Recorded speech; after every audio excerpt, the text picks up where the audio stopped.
Okay, चलिए ठीक है। तो आपके पोर्टफोलियो में सजेस्ट किए गए हैं चेंजेस। आपकी जो ये फंड जो पोर्टफोलियो है आपका, उसमें आप इन्हीं फंड्स में तो कंटिन्यू कर सकते हैं ही। रही बात आपके गोल की, तो 1 करोड़ के आसपास की इन्वेस्टमेंट आप कर लेंगे एक्यूमुलेट, और इसी पोर्टफोलियो में आपको एडिशनल इन्वेस्टमेंट करनी है, नया पोर्टफोलियो क्रिएट करने की जरूरत नहीं है। हमारे साथ अब रंजन मौजूद हैं असम से। रंजन नमस्कार, स्वागत है आपका, बताइए क्या सवाल है। नमस्कार मैम। मेरा मेरा पोर्टफोलियो आपका पास है मैडम।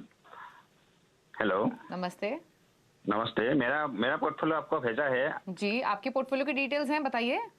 हाँ, मेरा मेरा टारगेट है आफ्टर 18 इयर्स 1.5 सीआर और 15 इयर्स 75 लाख। मैं जो इंडेक्स फंड रखा है लार्ज कैप और मिड कैप के लिए इंडेक्स फंड रखा है, और मेरे पास स्मॉल कैप फंड नहीं है।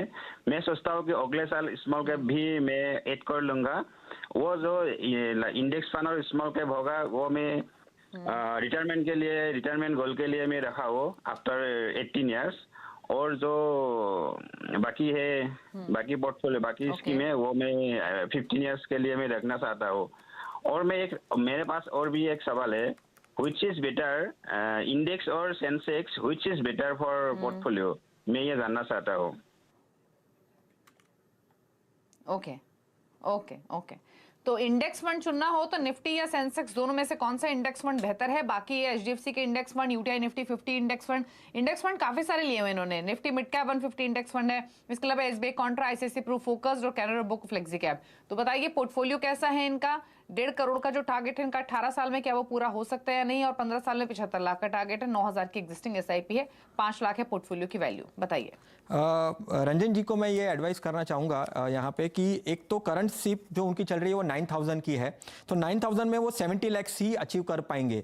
तो यहाँ पे अगर आपको ओवरऑल आपका जो करंट वैल्यू है और आपकी जो एसआईपी है उससे आपका पोर्टफोलियो सिर्फ 1 करोड़ 2 लाख 20 लाख के आसपास बनेगा, तो वो केस में आपको यहाँ पे सबसे इंपॉर्टेंट चीज़ ये है कि आपको आपकी एसआईपी की अमाउंट बढ़ानी पड़ेगी। आपकी ओवरऑल एसआईपी की अमाउंट कम से कम 29,000 29,000 की अगर आप एसआईपी करते हैं तो आपके जो दोनों टारगेट आपने रखे हैं, एक तो 1.5 करोड़ 18 ईयर्स के बाद और 75 लैक्स 15 ईयर्स के बाद, वो आप इजीली अचीव कर पाएंगे।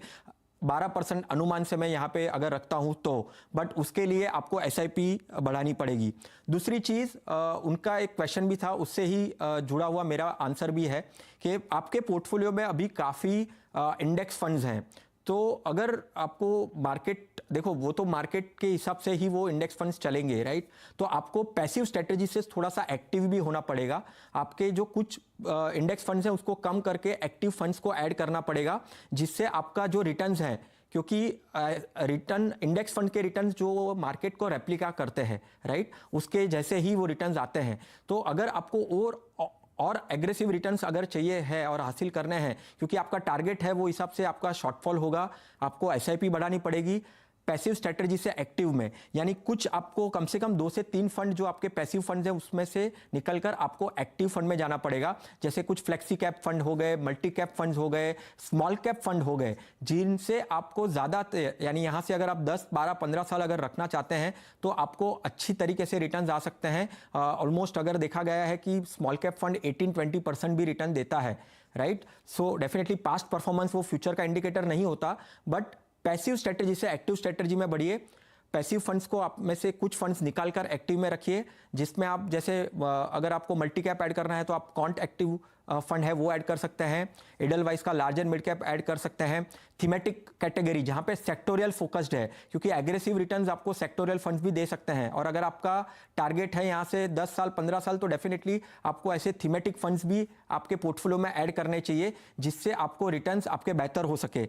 और आपका क्वेश्चन था कि निफ्टी होना चाहिए या सेंसेक्स, क्योंकि देखो सेंसेक्स 30 स्टॉक्स से बनता है और निफ्टी है वो 50 स्टॉक्स, तो डेफिनेटली थोड़े ज़्यादा वक्त के पॉइंट ऑफ व्यू से निफ्टी का परफॉर्मेंस सेंसेक्स से ज़्यादा हो सकता है। तो 50 स्टॉक्स अगर आपके पोर्टफोलियो में रहेंगे वो बेहतर हो सकते हैं, डाइवर्सिफाइड भी वो ज़्यादा हो सकते हैं compare to Sensex. But passive से एक्टिव स्ट्रेटजी में जाना बहुत ही ज़रूरी है।